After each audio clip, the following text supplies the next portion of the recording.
Hello Hecate devotees, witches and fellow occultists alike out there. Today's video is about Atropos plants and the occult. So let's start off by what is an Atropos plant?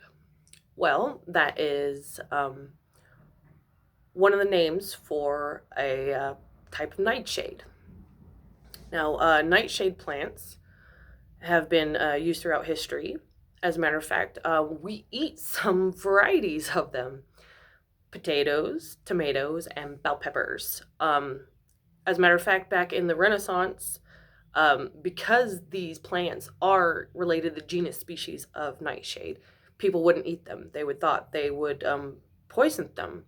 So one smart man decided, hey, if I boil a tomato, all the poison might leach out and I can eat it. Hence, spaghetti sauce was made. So, yay for one brave man. The nightshade family that I'm specifically talking about, the ones that have the Atropos and the alkaloids, would be belladonna, henbane, mandrake, datura brugmansia. All of them are part of that family. And I'm going to talk a little bit about history and relation and the cult to most of these plants. But let's start with medical use and alkaloids. So, why people took them, and they are poisonous. Let's start with that. These are all poisonous plants. If you eat them, ingest them, you will die. So, people did this with their own mortality in mind, but the want for visions, I'm sure, overtook that fear. So, if you ingest small amounts, these give you hallucinations and visions. So that's what it's used with. But medically, in small doses, these plants are amazing. During women's menstrual cycle, belladonna was used to alleviate cramps and pain.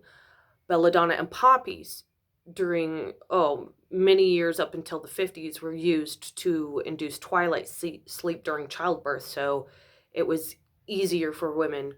I know I love talking about belladonna. Belladonna also has properties, along with the henbane and the datura, they're all part of the same family, by the way, to become a muscle and nerve block inhibitor. So it helps with muscle pains, it helps with nerve damage, it helps on so many levels. So we do use it in a chemical form now, instead of obviously taking it straight from the plant, which is dangerous. You take your own life into your hands. And we use another form of it is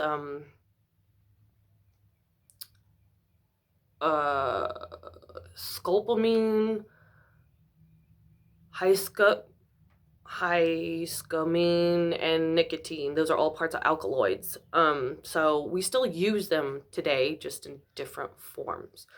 So, now that we got some of the good parts of the medical use out of the way, let's talk about some of the history and relation with the occult. All right, so in Europe during the 1500s, witches would use these elements in what's called flying ointment. So they would have a small amount of belladonna and henbane, hemlock, which is super dangerous, poppies. They'd make a salve of it and anoint it in their armpits, in the creases of their legs. There are documented by Johannes Hartlieb during the 1456. He wrote down that witches would anoint their broom staff and ride into the fields hallucinating. And I'm going to tell you why. As I mentioned, the armpits and the crease of the legs, when ingesting, or the best way to absorb, they thought, and it seems to be correct, is mucous membranes. So putting a flying ointment on your vulva, or and sitting on a broom and sliding back and forth, it's going to enhance things and make you hallucinate. Super, I would imagine. So that's why he saw that happening. Like I said, it was a mucous membrane. So let's talk about some of the other uses. I mean, that's just Europe. Datura, also known as devil's trumpet, oddly enough, grows out here in my desert. It's a desert plant. Belladonna is more of a forest. Henbane was found on the Nile. So each one of these species has kind of its specific area and region it likes to grow. So Datura, we'll start with that one. Its name is Hindu Buddhist, and it's related, well, it's not related, but it is offered to the Lord Shiva because of its poison. There is a tale of him ingesting ocean water that was poisonous, and out of his chest, a datura blossom happened. And I'll describe a little bit. It's 5 petals fused together into a trumpet. So that representation of him ingesting it and the poison coming out of his chest, they would offer this flower to him for clearing out their life of toxins, anything that, jealousy, greed, pardon, that they consider toxic in their life, or obstacles that they were trying to get rid of.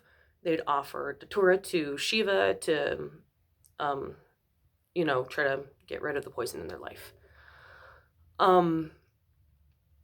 It was also used by shaman out here. The Aztec used it. They would make a salve of it and put the paste on their victims before they took their heart out as a sacrifice. The priest would also smoke the seeds so they would get vapors and hallucinate. This also took place in Delphi. There's they found seeds, henbane seeds particularly, in the Temple of Delphi. They not just that there was a crater or a fissure that had gas that would make you hallucinate there, but it was also stated that the oracles would smoke the seeds to have visions. That also related berserkers. Celtic warriors would smoke henbane seeds to have the bear embodiment, that madness, that frenzy that would make them go into battle and fight. And because they were not just on a vision quest, but they were ready to die, they took this poison as ingesting it into, the full ready to go, ready to die, gonna go crazy, don't give a fuck. That's exactly berserkers right there. So, also, I would just state spiritual uses, personally. Okay, now we're going to go into my experiences here. Now, I've never been brave enough to go smoke seeds or anything like that, but I will tell you, I found this great, amazing product. I'm not advertising for them. I'm just letting you know. I'm going to show you right now these beautiful truffles by Emporium Black. I found them on Facebook. This particular one has henbane in it. Now I'm going to tell you about my experience with that. So,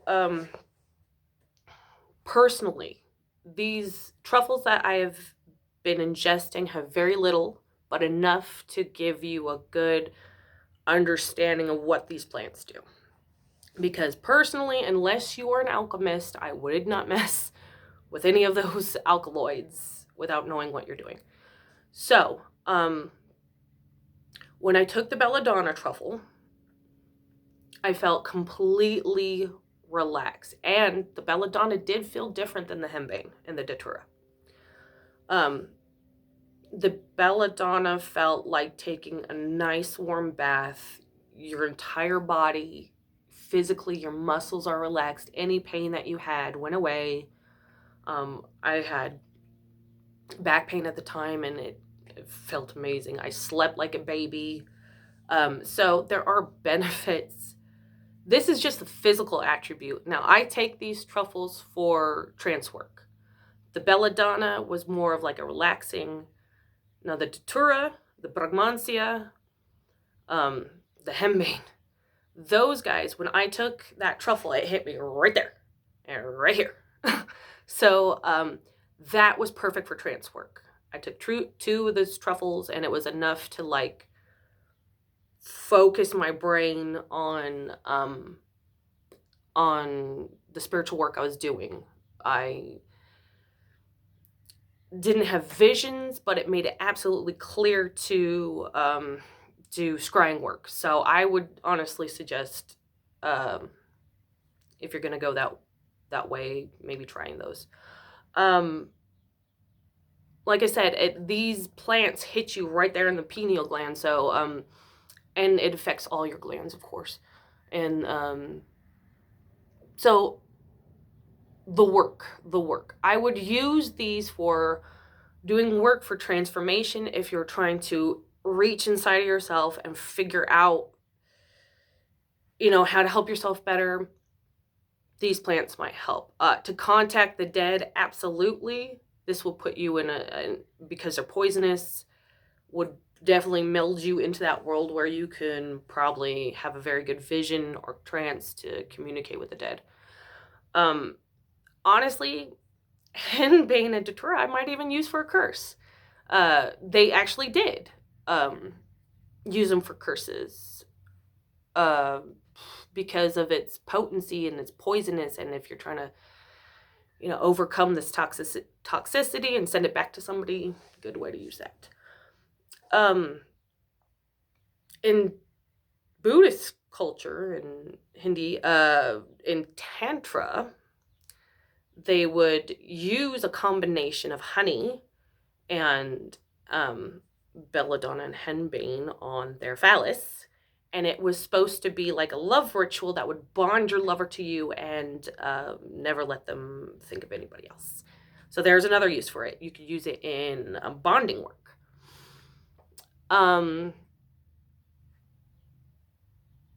So yeah, these are just some of the uses. There's classes, there's books out there that could teach you more. This is just like a little tiny element and some of my personal experiences of using some of these plants.